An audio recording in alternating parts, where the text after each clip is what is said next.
जय हिंद साथियों। आपके गांव का स्कूल जहां पर कभी घंटी बजती थी, जहां बच्चे पढ़ने जाते थे, वहां पे जल्द ही हो सकता है ताला लग जाए। ये है शिक्षा में सुधार या आपके बच्चों के भविष्य के साथ खिलवाड़। जी हाँ दोस्तों, उत्तर प्रदेश में हजारों स्कूल पर ताले लगने वाले हैं।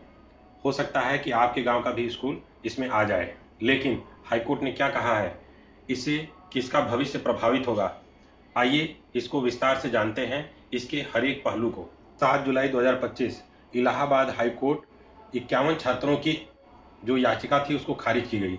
सरकार की स्कूल में विलय की नीति को संवैधानिक और वैध करार दिया गया। हाल ही में उत्तर प्रदेश सरकार द्वारा एक याचिका दायर की गई थी कि कई सारे जो गाँव में स्कूल हैं जिनकी जहाँ पे बच्चों की संख्या 50 से भी कम है, वहाँ के बच्चों के जो विद्यालय हैं उनको विलय कर दिया जाए दूसरे विद्यालयों में या प्राइवेट स्कूलों में।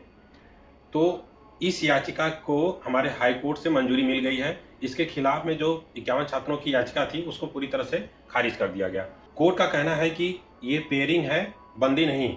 ये शिक्षा का अधिकार 21A जो हमारे संविधान में लिखा गया है इससे प्रभावित नहीं होता है। सरकार कहती है कि 1,40,000 स्कूलों में से 29,000 ऐसे स्कूल हैं जिनमें छात्रों की संख्या 50 से भी कम है, और यहाँ पर जो कार्यरत शिक्षक हैं उनकी संख्या 89,000। ये इतने ही बच्चों को पढ़ा रहे हैं। तो क्यों ना हम इन स्कूलों को मिलाकर एक बेहतर शिक्षा और एक बेहतर संसाधन दिए जाए। हर बच्चा नज़दीकी स्कूल में पढ़ेगा जहाँ पर 500 मीटर से ज़्यादा दूरी उसको नहीं चलना पड़ेगा।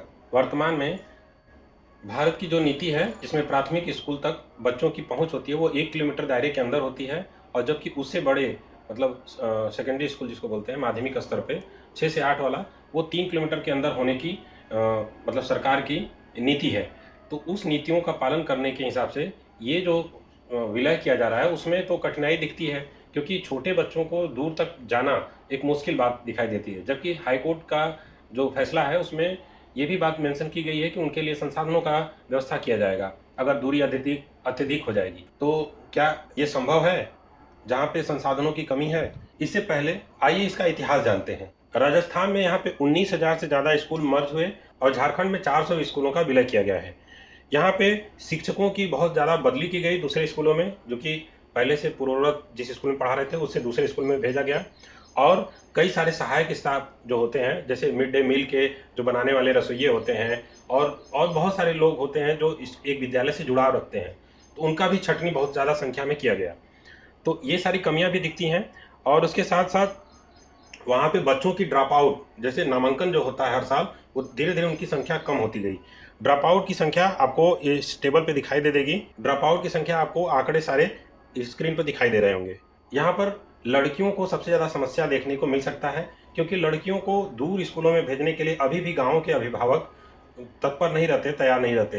तो सबसे ज़्यादा नुकसान यहाँ पे लड़कियों को लेकर देखा जा सकता है। हो सकता है उनकी नामांकन में बहुत ज़्यादा कमी देखने को मिले। नामांकन का आंकड़ा भी मेरे पास मौजूद है। यहाँ पे जो राजस्थान, मध्य प्रदेश और उड़ीसा और झारखंड जैसे राज्यों में ये पहले ही लागू किया गया है, वहाँ पे 20% तक नामांकन में कमी देखी जा सकती है, जो कि एक बहुत बड़ी कमी को दर्शाता है। वहीं पे हमारी राष्ट्रीय शिक्षा नीति जो 2020 है वो इन चीज़ों को दिखाती है कि संसाधनों का अधिकतम से अधिकतम इस्तेमाल हो सके। लेकिन एनईपी में जो 5+3+3+4 वाला जो कॉन्सेप्ट है, जिसमें 5 साल के बच्चों को प्ले मतलब खेल खेल में सिखाने का बात है, तो भारत के जो नीति निर्देशक जो लोग हैं वो इस बात पे जरूर ध्यान दिए होंगे कि उनके लिए बहुत सारे खिलौनों का व्यवस्था करना पड़ेगा, उस पर बहुत ज़्यादा खर्च आएगा।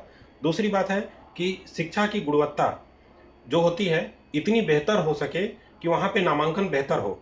आप देखेंगे कि किसी भी प्राइमरी स्कूल या सरकारी स्कूल में आपके आसपास वहाँ पे ज़्यादातर गरीब, जहाँ पर पिछड़े वर्ग के लोग होते हैं, उनके बच्चे ज़्यादातर पढ़ते हैं। उसका कारण है कि वहाँ पे शिक्षा की गुणवत्ता कहीं ना कहीं कम मानी जाती है।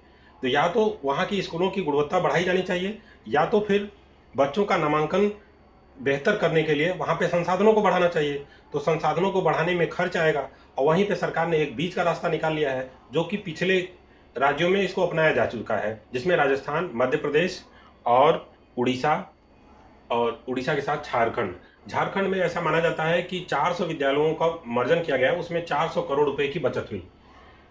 अब आगे बढ़ते हैं। यहाँ पे देखते हैं कि बड़ा स्कूल होगा तो ज़्यादा शिक्षक होंगे और ज़्यादा अवसर होगा बच्चों को सीखने का। कोर्ट का कहना है कि ये जो मर्जिंग है उसी दिशा में होगा जिस दिशा में एनईपी 2020 है, न कि इसका उल्लंघन किया जाएगा। अब ये बात सोचिए कि जब स्कूल ही नहीं होंगे तो नई भर्तियां कैसे होंगी। यहाँ पे आंकड़े आपको चौंका सकते हैं।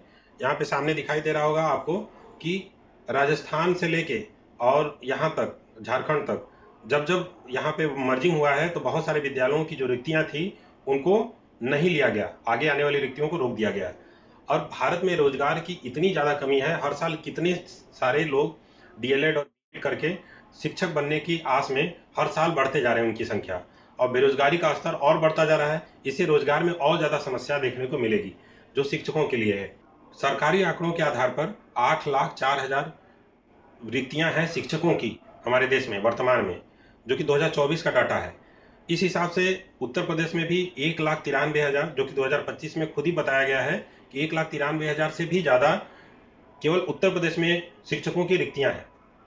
तो वहाँ पे अब इससे और ज़्यादा रिक्तियों को देखा जा सकता है। यहाँ पे कई संसाधनों को बचाया तो जा सकेगा 5,000 विद्यालयों का विलय करके, लेकिन इसके दूसरी तरफ बहुत सारे लोग बेरोजगार भी हो जाएंगे, इसकी संख्या में बढ़ोतरी हो गई, और बेरोजगारी से समाज पे बहुत ज़्यादा प्रभाव पड़ता है।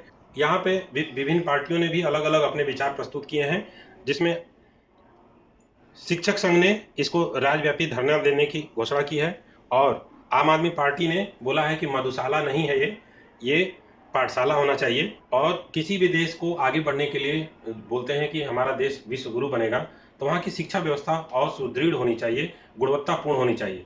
गुणवत्ता में हम लोग हर साल पीछे गिरते जा रहे हैं। आपके सामने ये दिखाई दे रहा होगा रिपोर्ट।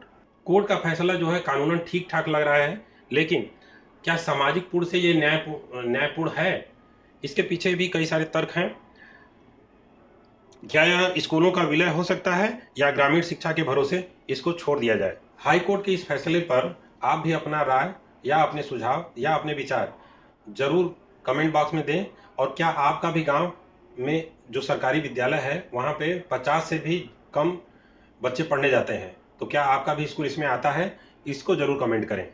आप भी अपने विचारों को जरूर साझा करें और इस वीडियो को लाइक करना ना भूलें। अगर आपने इस चैनल को सब्सक्राइब नहीं किया है तो इस चैनल को सब्सक्राइब कर लें। इस प्रकार के ज्ञानवर्धक चीज़ों को जानने के लिए फिर मिलते हैं इसके अगले अंक में। तब तक के लिए नमस्कार, धन्यवाद।